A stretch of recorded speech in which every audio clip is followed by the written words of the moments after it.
alors man maa ngi tudd Djibril Thiaw maa ngi juddoo Réfane ci département de Bambey foofu laa jàngi aussi sama école élémentaire bi ma fa jógee ma dem Bambey CEM Djeri Fall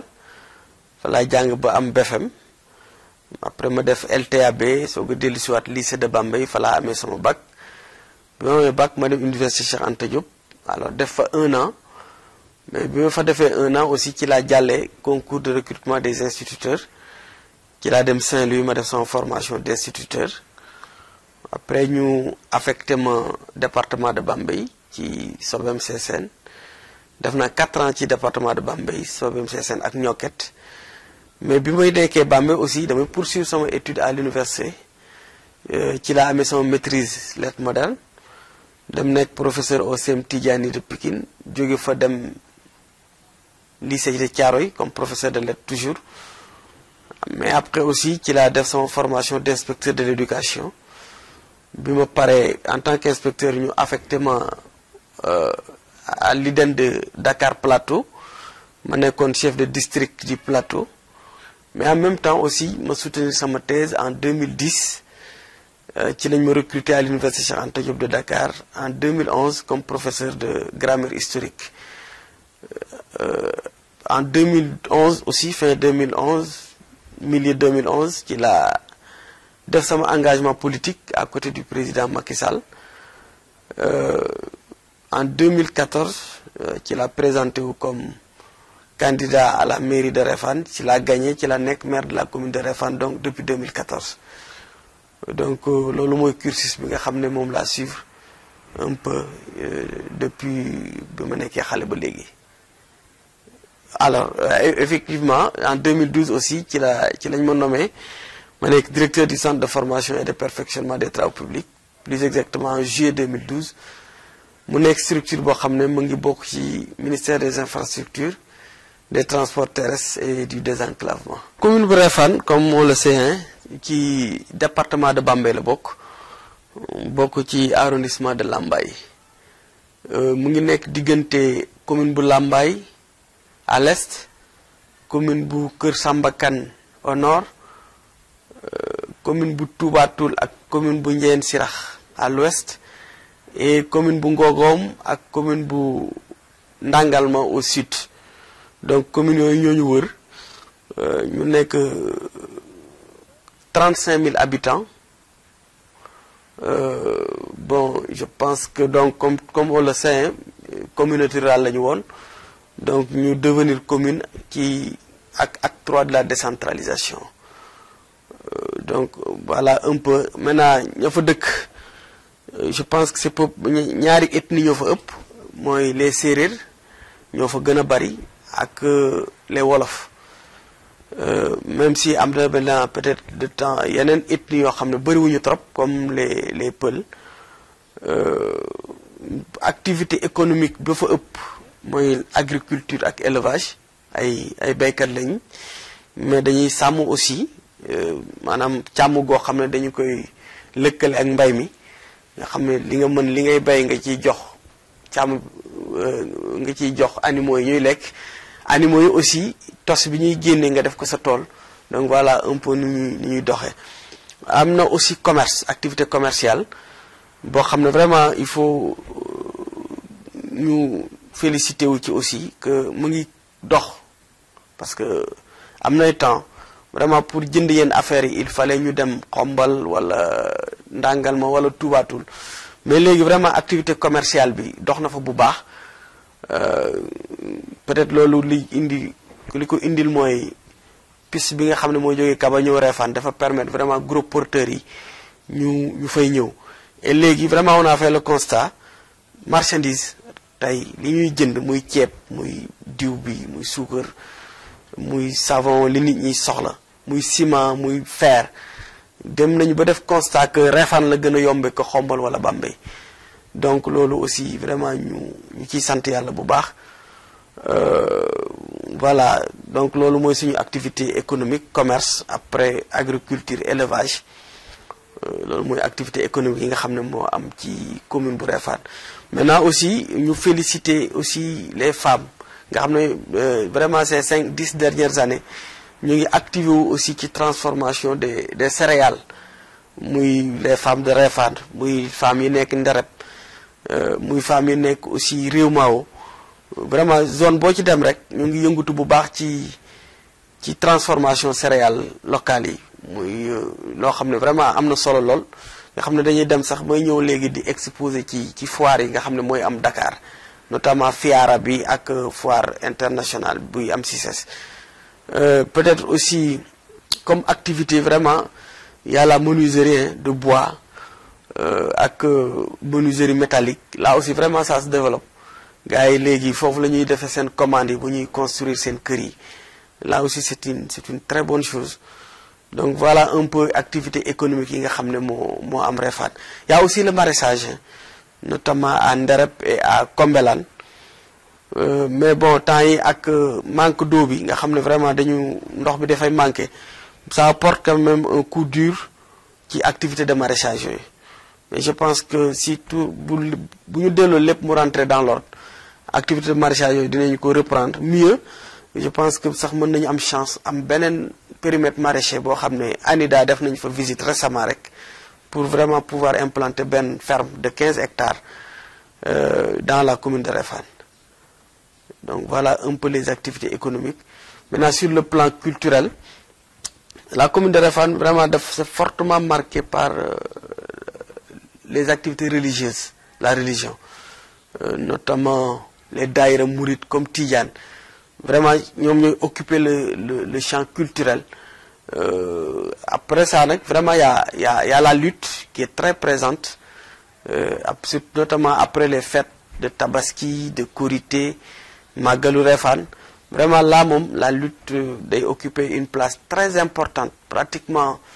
sur une période de 10 jours dañuy def chaque jour rek y a vraiment des activités de lutte très intéressantes. Et ça nous a valu vraiment que ñu am ay champions de lutte yoo xam ne vraiment mën nañ ci lim ku mel ni Tapha Tine avant Tapha Tine y avait les Mame Gor Diouf y avait les Allo am na yeneen jeunes aussi yoo xam ne ci génération Tapha Tine ak ñi Tapha Tine mag tuuti la ñuy bokk ku ci mel ni Wuli Waat ku ci mel ni Wuli 2 ku ci mel ni Tapha Leer. Donc vraiment activité de lutte boobu def ñu indil ay champions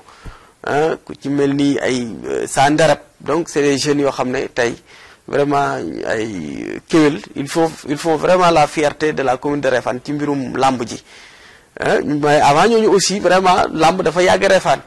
mën nañ ci fàttaliku ku mel ni Papaay Tapha Tine muy Ñinga Tine ku mel ni Malaw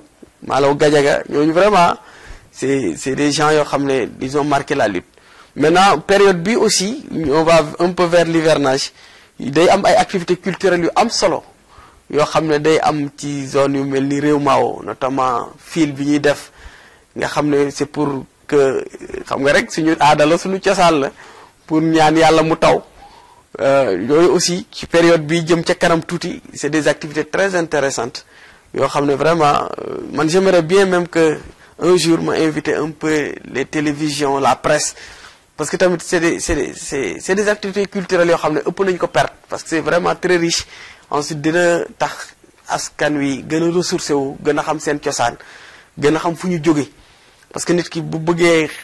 jëm fa mu jëm te du am tolof-tolof na xam d'abord fa mu jóge et de plus en plus jeunes yi ñu ngi xam di fàtte suñu cosaan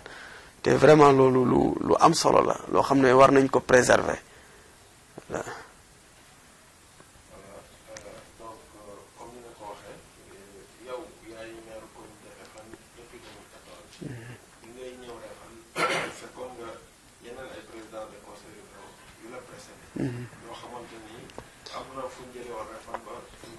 mais éventuellement li taxoon nga samp sa dënd laaj dagaan baatu askan bi dafa amoon ay constat yoo defoon sur différents domaines yoo xamante ni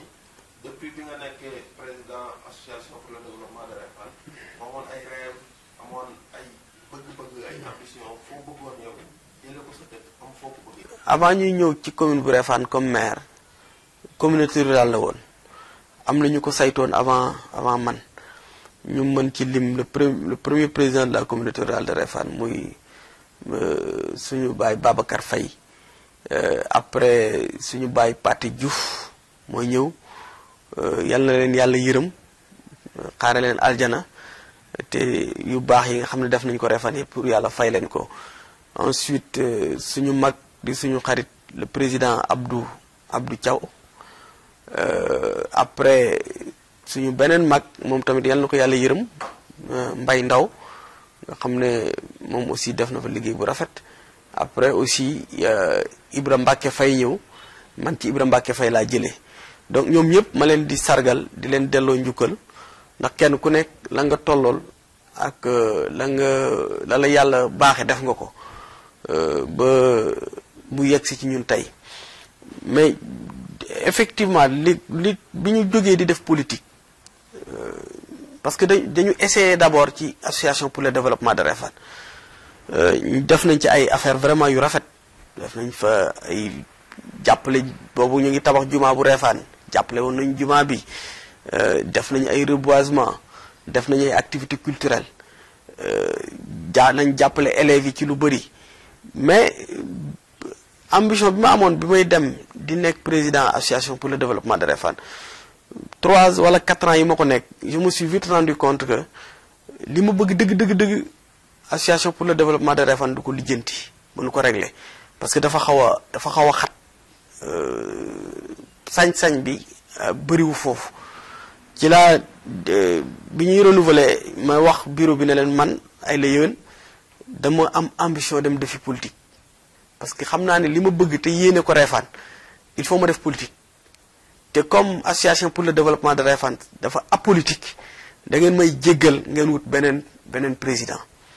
Alors bañoon nañu mais may leen nag vraiment bu may def politique di ñëw di diriger ADER daf koy yàq parce que désormais ku nekk sama adversaire politique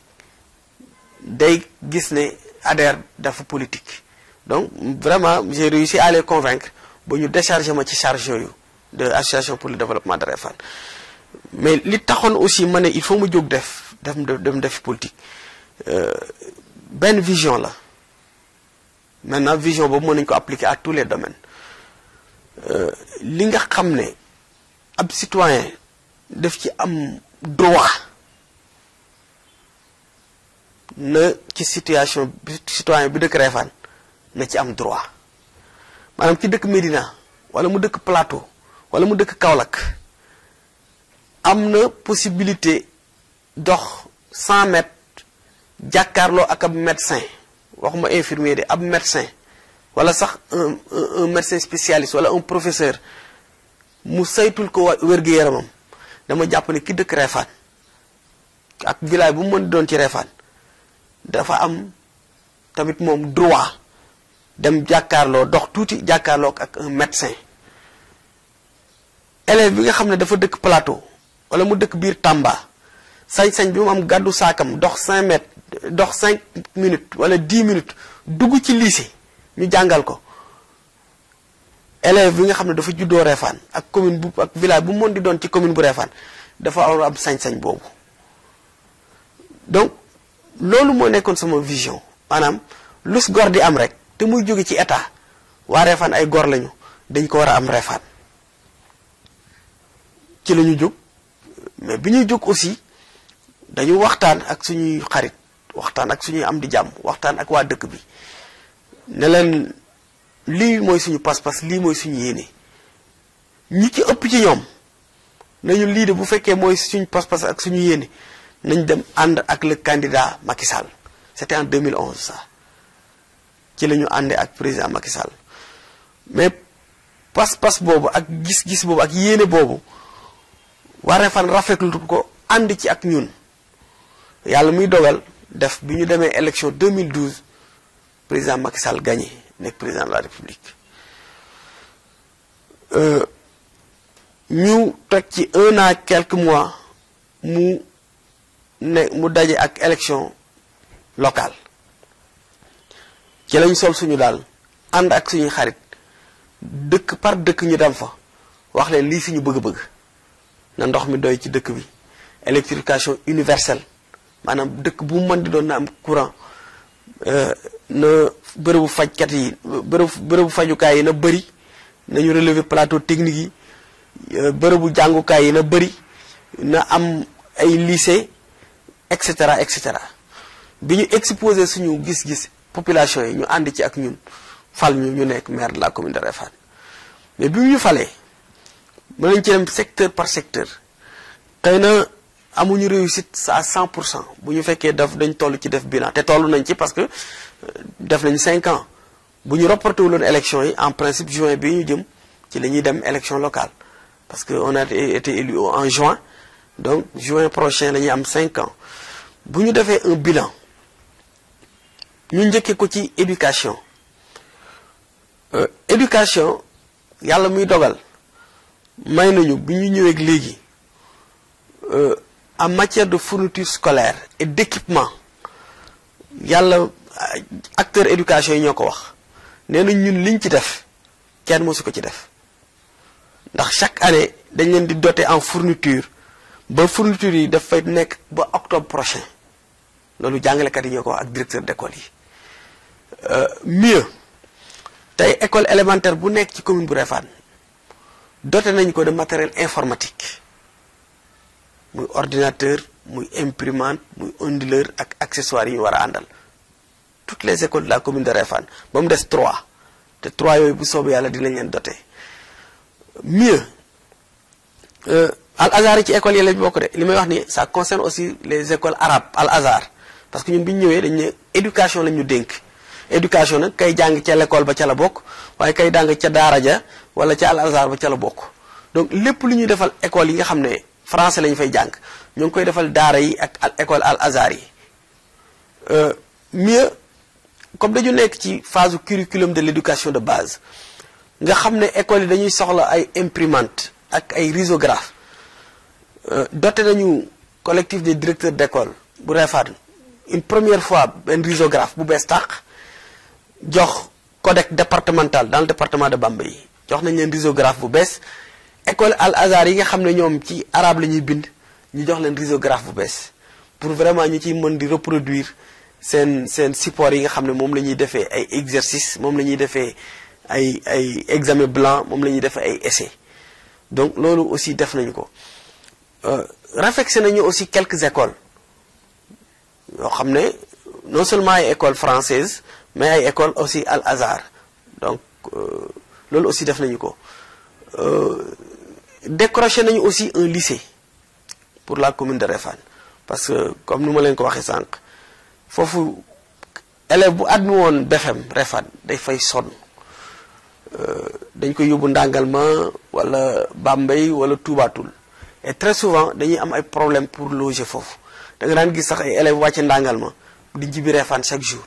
te loolu boo gisee trajet bi rek di nga xam ne pratiquement loolu mënul ànd ak performance scolaire donc dans un premier temps nous avons écrit au ministre de l'éducation nationale à l'époque c'était Serigne Mbaye Thiam mu nañu il veut bien mais duñu ubbi lycée ci abri provisoire alors ci lañu jël suñu responsabilité ñu délibérer un site de 2 hectares alors sur les moyens sur fonds propres de la commune ci la ñu jël ñu tabax déjà 2 classes équipé ko yóbbu fa ndox def tabax fa ay toilettes soog a réactualiser suñu demande liggéey ci à l'époque ak l'IA de Diourbel mon frère mon ami Gana Sène vraiment que je remercie au passage ñu ànd ci aussi ak IF de Bambey ñu suivre dossier bi ba ministre de l'éducation nationale def proposition au président de la République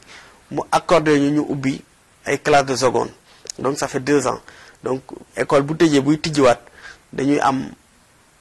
classe de terminale alors ba ñu koy wax aussi avec ces 2 classes dañu engagé waatoon devant le ministre ne ko chaque année dinañ fa dolli yeneen 2 classes ba ci lañ fa dolliwaat yeneen 2 classes toujours sur fonds propres de la commune de Réfane et à chaque fois bu ñu defee classe aussi dañ koy équiper donc vraiment noonu la ñu def ba yàlla may ñu am lycée ñu bëgg a continuer nag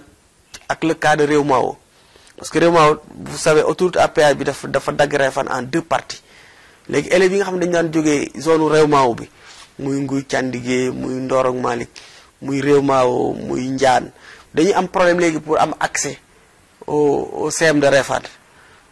parce que issue bi fi pour ñu ñëw dugg ci passage inférieur bi dafay sori alors le ministre de l'éducation nationale bi mu ñëwee Réfane ci ouverture 6 au mois d'octobre mooy journée de rentrée bi daf doon visiter ay écoles alors bi mu ñëwee nous avons posé le problème l'association des mères d'élèves de Réwmao aussi ont posé le problème léegi mu promettre ñu ne léegi on va essayer de revoir la carte scolaire mais ñun dañ jël les devants parce que même si le ministère a l'ambition de revoir un peu la carte scolaire ñun en tant que collectivité bu ñu jëlul les devants pour tabax ay classes pour accueillir ce nouveau CM de Réwmao là aussi dañuy am problème mais quelque soit ministre bi lu mu ko bëgg du ko mën parce que bu boobaa amul benn classe pour accueillir ces classes de seconde là loolu ci la ñu décidé d'ailleurs on avait délibéré le site depuis l'année dernière léegi dañu décidé ren pendant nous allons prendre les vacances pour construire fa 2 classes équiper ko construire fa ay toilettes pour que au mois d'octobre ñu mën a accueillir le nouveau CM de Réwmao le collège de Réwmao donc voilà un peu li ñu def foofu mais aussi dañu instituer benn journée de l'excellence depuis l'année dernière boo xam ne day primer les meilleurs élèves de la commune mais ñun suñu njàngum doom yi nga xam ne ñoo nekk Réfane duñ ci xaar kenn parce que boo ci xaaree nit mën na tardé te amuñu intention njàngum xale yi tardé parce que dama leen ko wax souvent ils seront en compétition avec d'autres Sénégalais demain donc ñun en tant qu'adulte ñun ñoo leen war a préparer ñoo leen war a jàngal ñoo leen war a suivre ba bu ëllëgee buñ ca tolloo mën a saytu Réfane ba Réfane du jooy dara waaye aussi mën a dem en compétition avec d'autres Sénégalais mais aussi dem en compétition avec d'autres enfants du monde parce que léegi bon on ne peut plus mënatuñu fermer wu rek à l'intérieur de Réfane ou à l'intérieur du Sénégal forcément ces jeunes-là avec la mondialisation avec la globalisation ils seront en compétition avec d'autres jeunes du monde ñun nag responsabilité préparer leen pour bu ñu tolloo foofu seen jeunes yi duñ yeneen morom yi duñ leen damer le pion loolu responsabilité ñun la incombe donc moo tax ñu instituer benn journée de l'excellence pour primer les meilleurs élèves pour aussi mettre vraiment une compétition saine entre les élèves kenn ku nekk bëgg bu déwénee ñu primer ko dana tax mu góorgóorlu dana tax mu gën a fulaal jàngam donc loolu aussi ñu ngi ci donc voilà un peu pour le domaine de l'éducation maintenant bu ñu demee ci santé aussi yàlla dogal na vraiment am na lu ñu fa jéem am na aussi loo xam ne yàlla sottalal nañu ko parce que comme je dis toujours ñun dañuy sabablu mais yàlla mooy sottal alors ci santé bi ñu ñëwee li ma gën a marqué pour ma gën a jël santé def ko priorité mooy benn constat bu ma def bi may def campagne électorale ci local yi pour être maire dañu dem Ndereb ma dem visiter poste de santé Ndereb bi ma demee benn salle d'hospitalisation moo fa am salle d'hospitalisation yi boobu ñi feebar ci lañ leen di hospitaliser waaye aussi ñiy soog a wasin ci lañ leen di hospitaliser bi ma gisee dama tiit parce que ki nga xam ne dafa feebar xamoo lu ko dal mën na nekk tuberculose mën na nekk beneen feebar boo xam ne day wàllaate nga boole ko ci benn salle mu tëdd nii jigéen buy soog a wasin tëdd nii ak doomam à côté ma ne lii il faut que ça cesse séance tenante ci laa jël décision diggee lu ma daawul def mais foofu dama diggee ma ne lii ba man su ma nekkee maire lii dana dañ parce que lii wóorut su ma nekkee maire danaa leen tabaxal maternité bu ko defee wasin yi di dem fële ak seeni doom nga xam dañu fragile ñi nga xam ne dañu feebar beneen feebar vraiment dem beneen côté donc bi yàlla dogalee ñu nekk maire li ñu njëkk a def mooy tabaxal Ndereb maternité tabaxal boox benn case de santé boox mbaa fay njaarnu tabax aussi beneen case de santé diggante nguy càndi gi ak nguy gu ndaw loolu dañ ko def bi ñu toogee année bi ci topp rek lañ def loolu mais aussi réfectionné nañu case de santé bu Mbambey bon on a aussi le budget pour réfectionner les cas pour achever case de santé bu Ndiane ak case de santé bu Kombelane là vraiment on a déjà les budgets mais aussi réfectionné nañu case de santé bu Ndorong Malick case de santé bu réew maaw aussi vraiment là aussi ñu profiter de l'occasion pour remercier les autorités médicales du département de Bambey et de la région de Diourbel. Érigé nañu ko en poste de santé ñoom aussi bi ñu ñëwee malgré que case de santé la ñu woon wuutal nañ leen ambulance jox leen ko. Et là vraiment c'était une toute première parce que da ngay dugg ailleurs au Sénégal waxuma la poste de santé mais il y a même des centres de santé qui peinent à trouver des ambulances mais comme déjà poste de santé bu Réfane ñun bi ñuy nekk ADER àndoon nañu ak bi ñu nekk président association pour le développement de Réfane àndoon nañu ak le comité de santé ñu dem ba fondation Sonatel mayoon ñu benn ambulance pour le poste de santé de Réfane. Nderep aussi avait déjà une ambulance même si c'était pas médicalisé ñu gis ne réew maaw dafa sori malgré que case de santé la vraiment ñu wutal leen ambulance ñu jox leen ko mais yamuñu foofu ambulance bu Réfane déjà vraiment màgget na parce que bi ñu ko fondation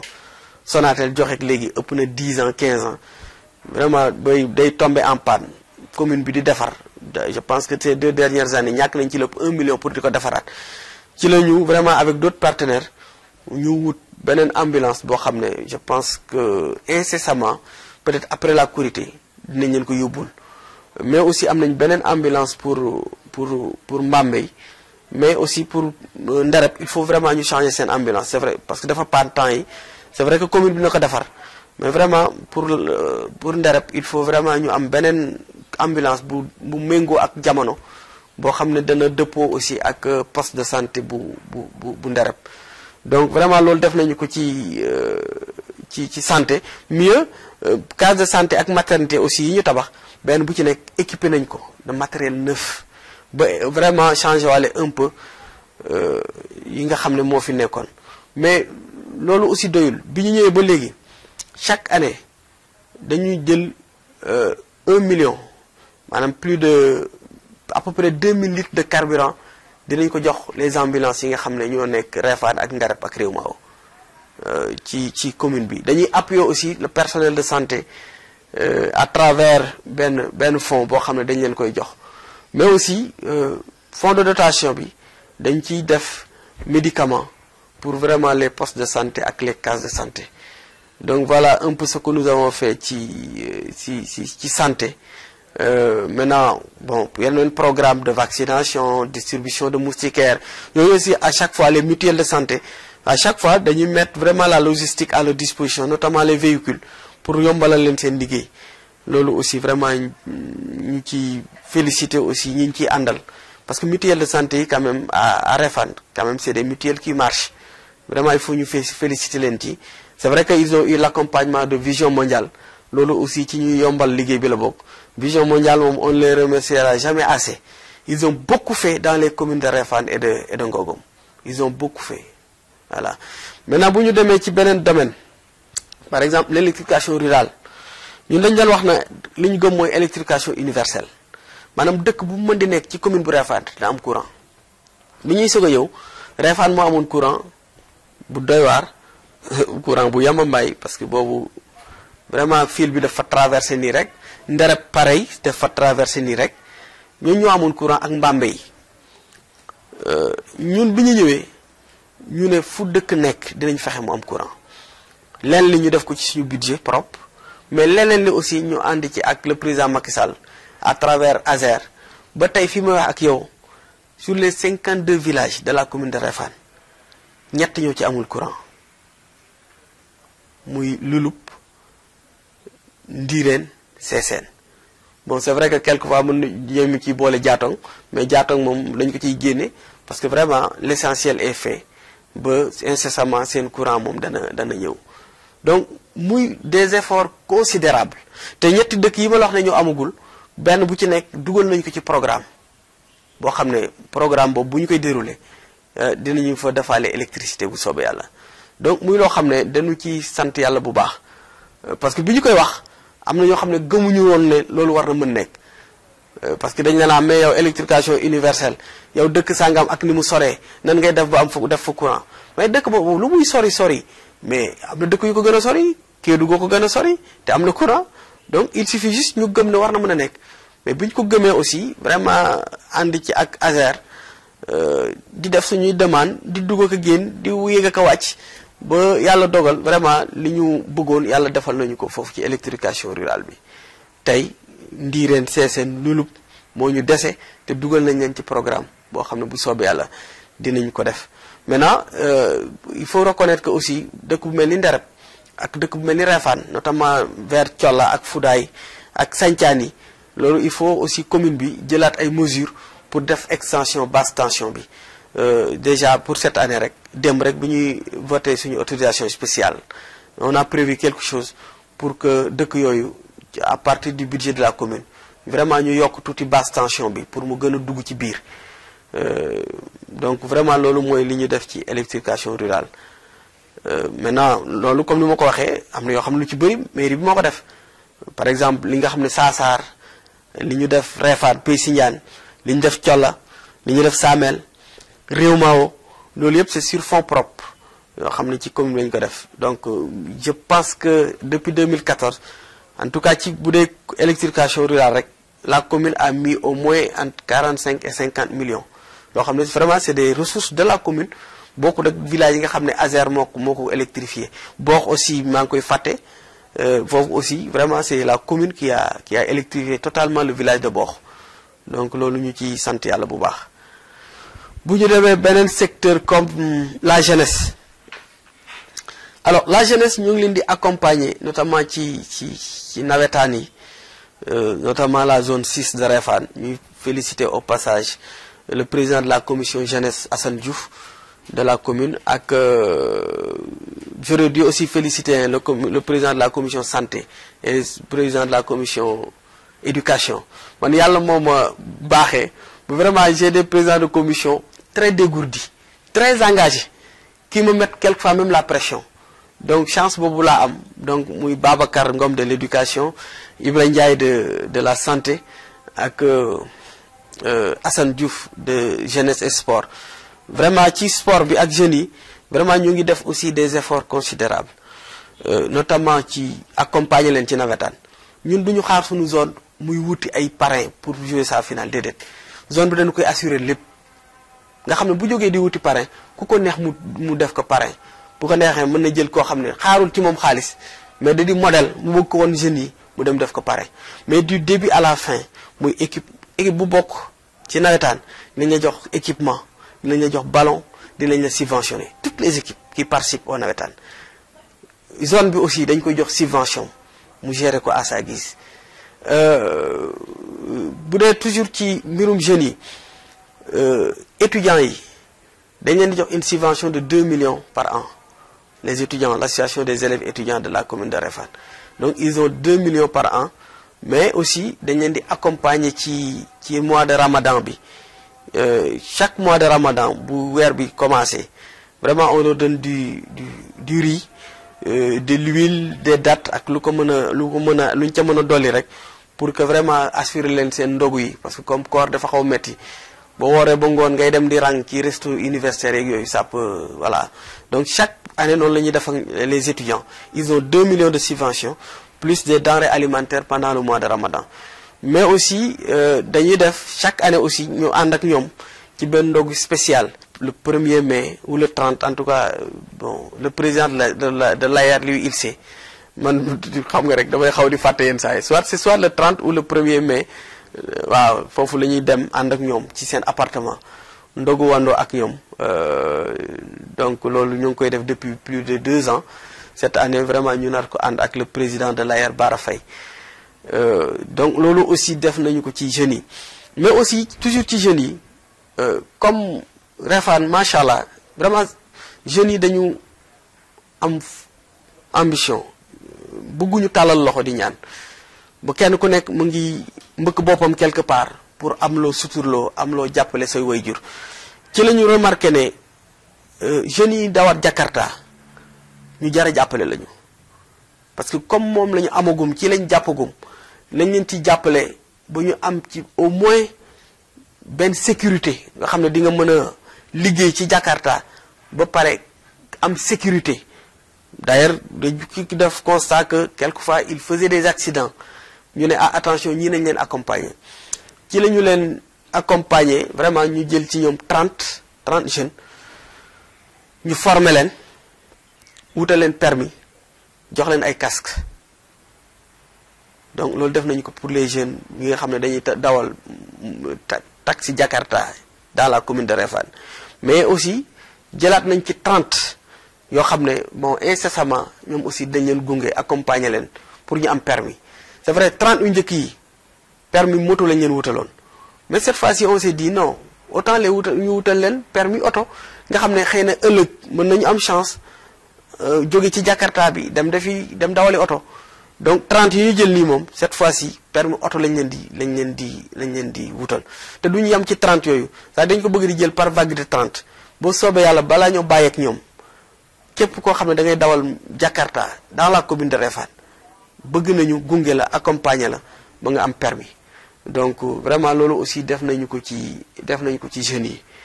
donc voilà un peu maintenant suñu pas-pas nag ak suñu yéene rëy na mais ci loolu la ñu defagum peut-être nañu ñaan yàlla ferme bi nga xam ne ANIDA ñëw na fa ba def visite parce que ferme 15 hectares quand même si ça réussit ça peut prendre beaucoup de jeunes toujours aussi bon maintenant bu ñu demee ci mbirum jigéen ñi ñoom principalement dañ leen accompagner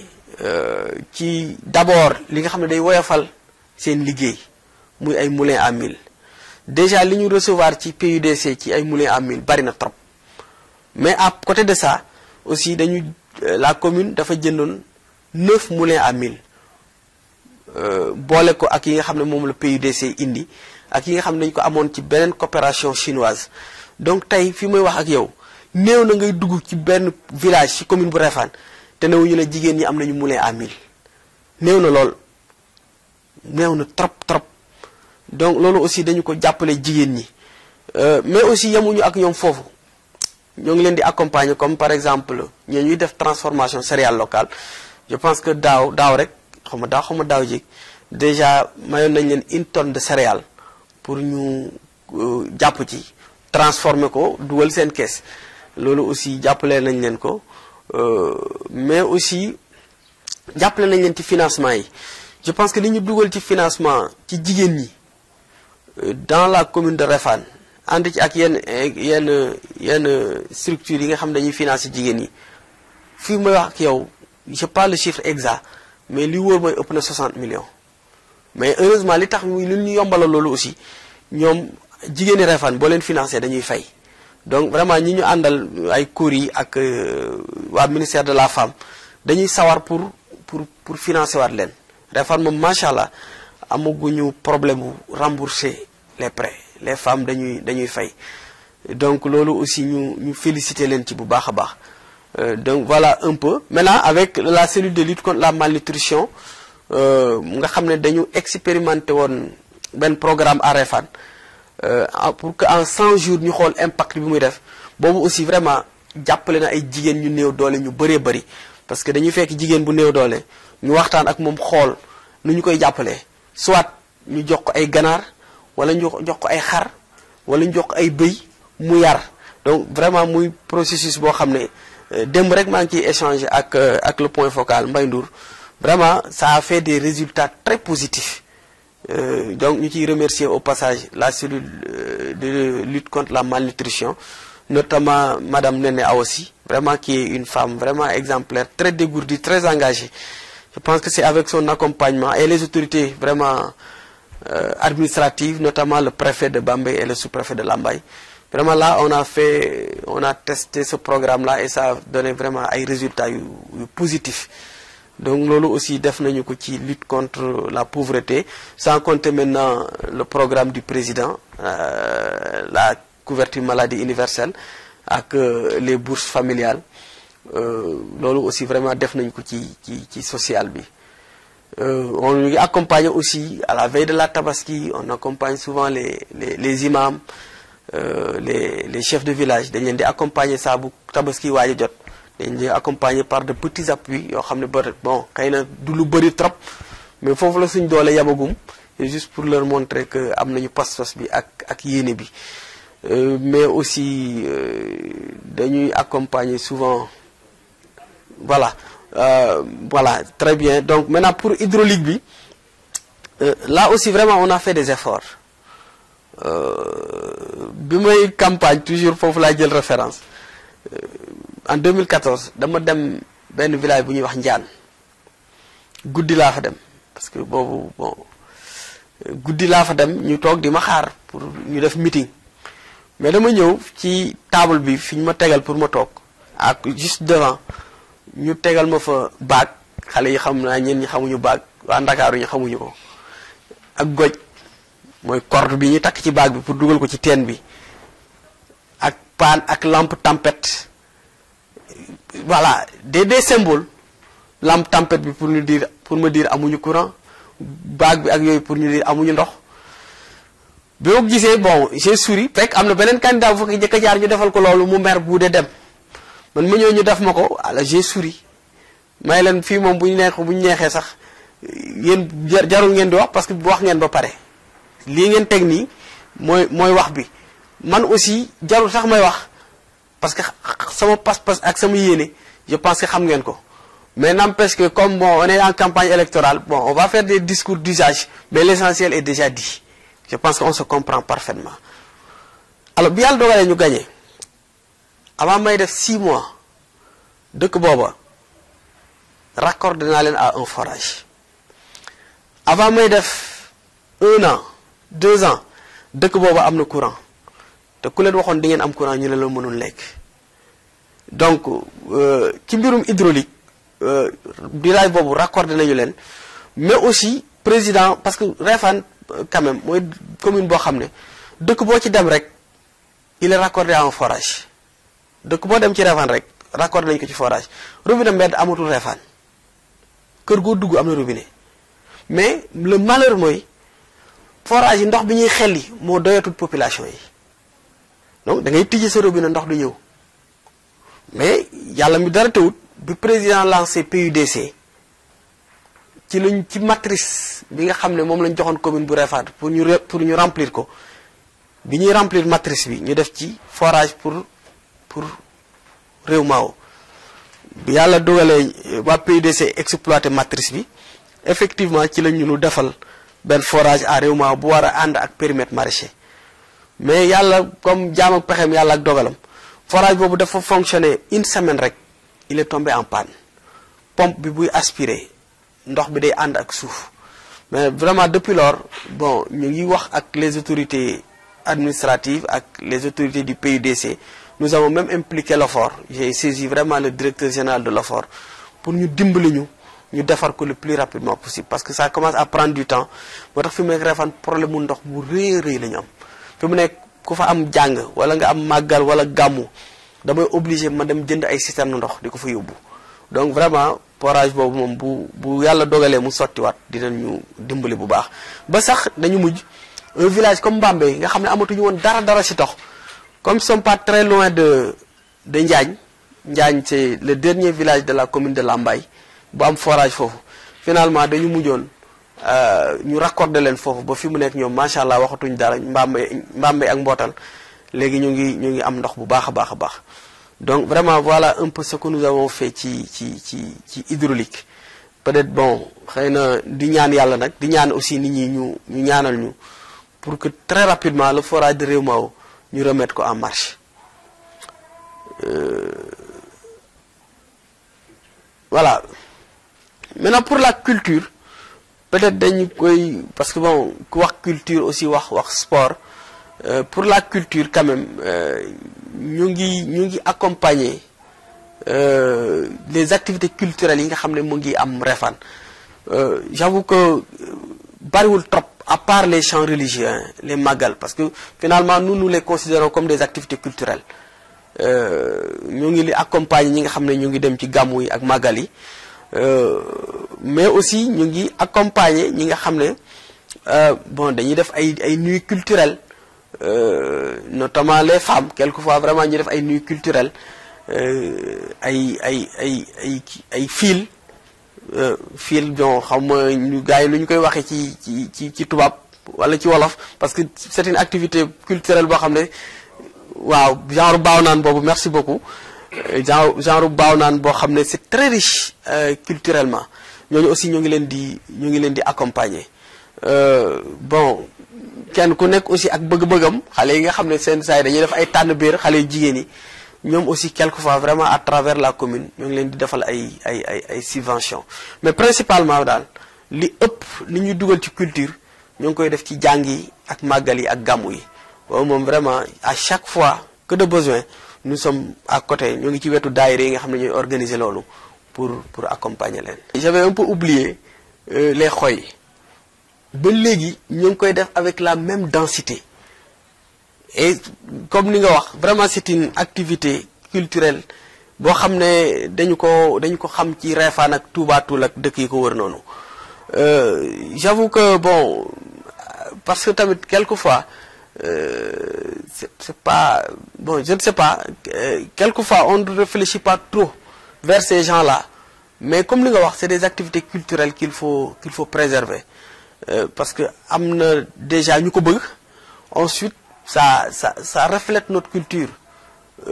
et ce qui est évident mooy ku fa invité woon ay touristes ba ñu gis ko ça peut vraiment être une ouverture de Réfane vers vraiment les activités touristiques c'est vrai bon peut-être on va essayer de réfléchir là-dessus mais ñoom aussi quand même il faut reconnaître que ñoo ngi leen di jàppale ci ni ñu mëne vraiment à chaque fois bu ñu bettul à chaque fois bu ñu ko waxee dinañu yëkkati quand même une petite enveloppe ñu jàppale leen ko baaw naan bi moom aussi c'est toujours permanent hein. Ce qui est évident mooy bu ñu dépasser le 30 juin te tawul pratiquement chaque village dina def baaw naan et c'est très culturel c'est très beau moi vraiment daf may émerveiller bi ma ci gën a émerveiller mooy bu daaw bi daaw les femmes l'ont fait vraiment avec benn aspect culturel boo xam ne c'était très beau ensuite dañu ko defoon benn au lieu que chaque village chaque quartier di def dañu ko def boo xam ne man je pense que keroog ce que j'ai vu déferler dans les rues de Réfane ensuite ñëw pour voir le chef de village de Peysignane avec vraiment ces activités le chef de village de Peysignane génn wax ak ñoom culture boobu c'était très beau vraiment après ça m'a rappelé mon enfance parce que déjà ak ni ñuy génn nii quelquefois mën na am du la fa fekk mais vraiment l'année dernière j'ai eu la chance ma assisté ko donc peut-être on va essayer de discuter je vais instruire le président de la commission culture mu xool aussi vraiment nu ñuy def pourquoi pas ñu organiser sax des journées culturelles yoo xam ne day am xoy am baaw naan am fil tout ce que vraiment Réfane a de culturel ñu wone ko inviter vraiment nos partenaires inviter ceux qui ne sont pas de Réfane pour leur montrer vraiment ce que nous avons de beau de culturel et que nous sommes prêts à préserver voilà.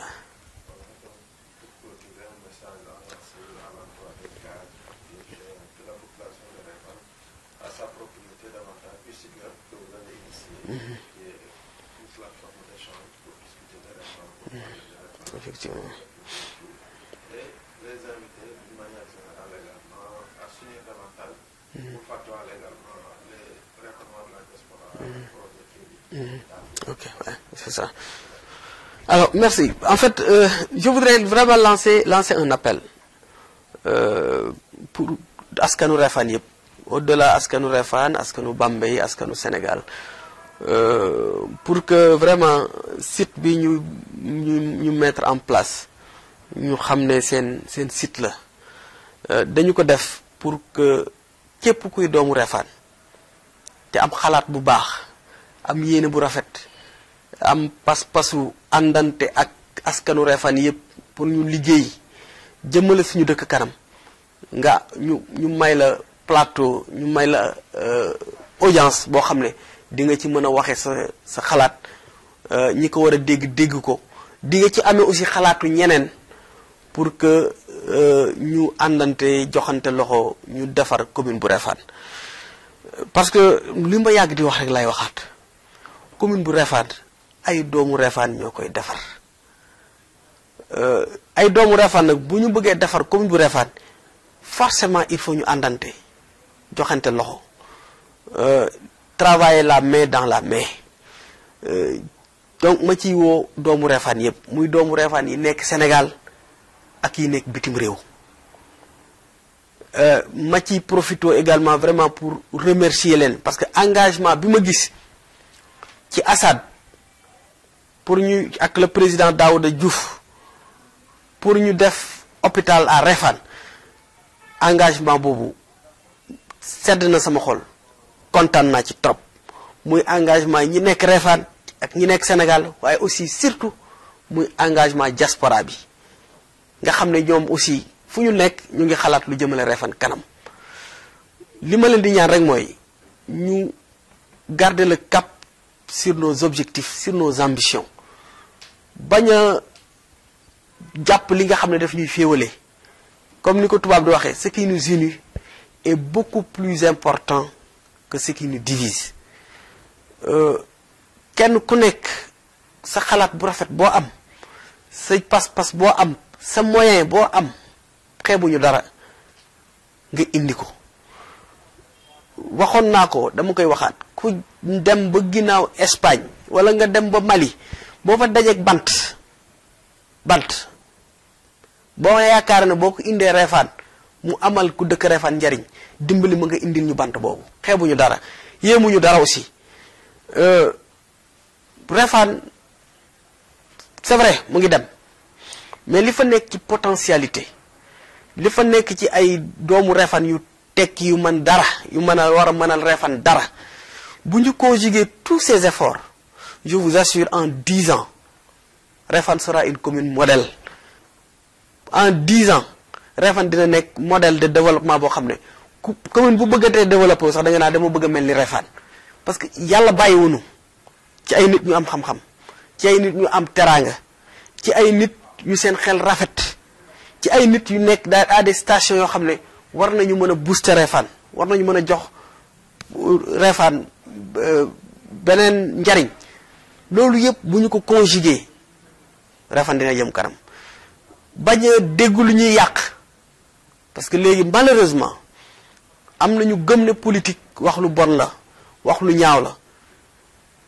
loolu du politique politique mooy xool nan ngay def ba sa askan jariñu politique mooy nan ngay def ba cër bi nga xam ne moom la waa Réfane am ci Sénégal nga dem xëcc ko mu ñëw Réfane parce que bu ñu ko waxee bu ñu ko waxul nous on a fait le constat pendant des décennies ay fan ba Sénégal jëlee indépendance ba léegi ku waxal yàlla di nga gis ne Réfane dañu ko daan noot dañu ko daan tayle dañu ko daan jaay daawuñu am lii suñu cër mais alhamdulilah changé na mais changement boobu bu mu tax ñu dormir sur nos lauriers ab xeex la boo xam ne dañu ko war a mener constamment parce que bés bu ñu noppee mener combat boobu ñu taylewaat Réfane wala ñu jaayaat ko wala ñu dénkaanewaat ko alors que Réfane romb na fu ñu koy dénkaane romb na fu ñu koy tayle la fa nekk ci ay doomu Réfane yu mën a saytu Réfane ci anam yu jub anam yu jaar yoon na ñëpp jóg kenn ku nekk ñëw indi sa pas-pas indi sa yéene loolu mooy defar ab dëkk développement yàlla du ko taw développement yàlla du ko taw du ab jàmbur aussi du ñëw def ko parce que jàmbur bu nar a ñëw def ko mu def ko dëkkam donc ñun waa Réfane ñooy defar Réfane donc maa ngi ciy woo ñëpp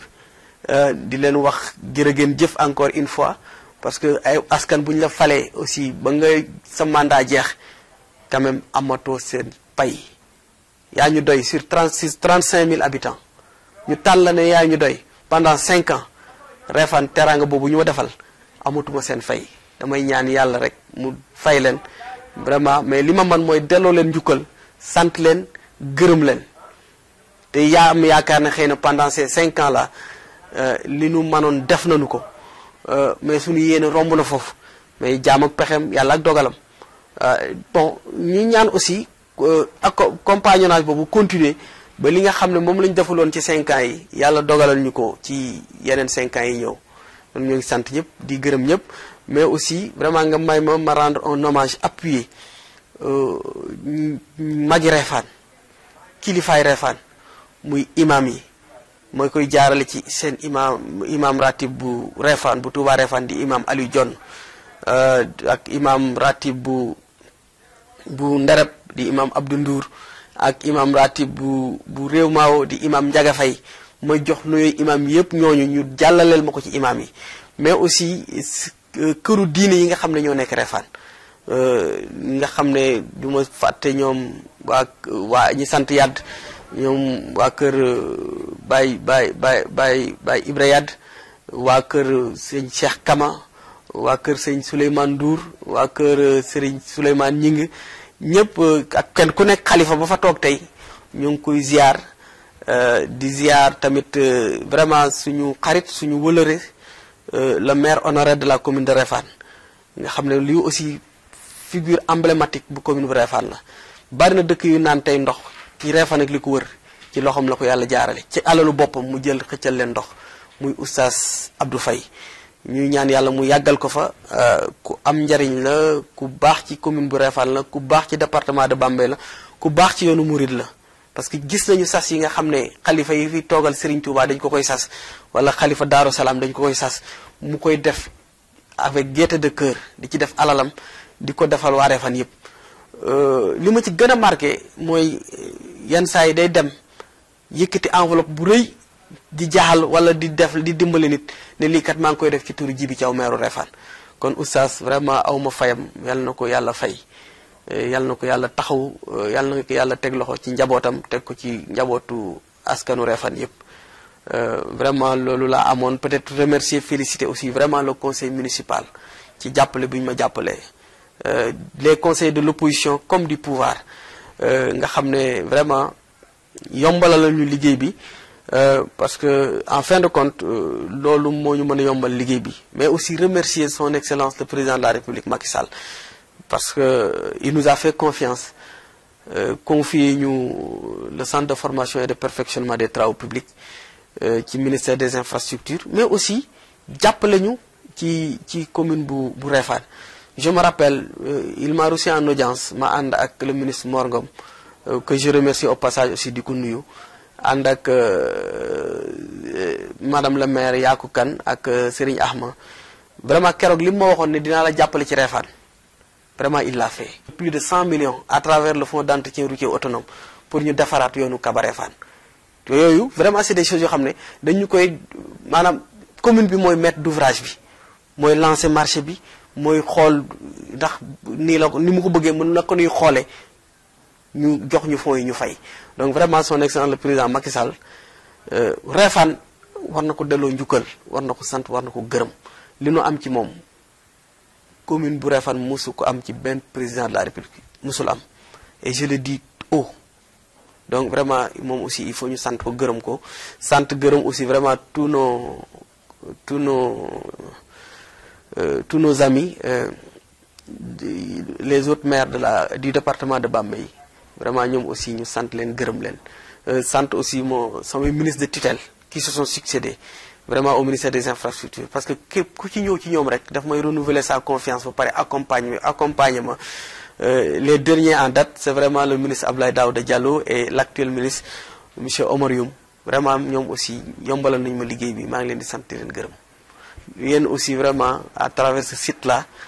ngeen accompagner ñu pour ñu mettre en place le site Moussa vraiment ñoo ngi leen di remercier parce que c'est extrêmement important nous devons rendre compte continuellement à nos administrés parce que li ñu yor ñoom ñu ko dénk donc bu ngeen ñu accompagner ba ñu am vraiment tribune bu ñu leen di rendre compte ak di recueillir seen i avis ak seen i suggestions là aussi c'est à saluer donc vraiment merci beaucoup merci jërëjëf.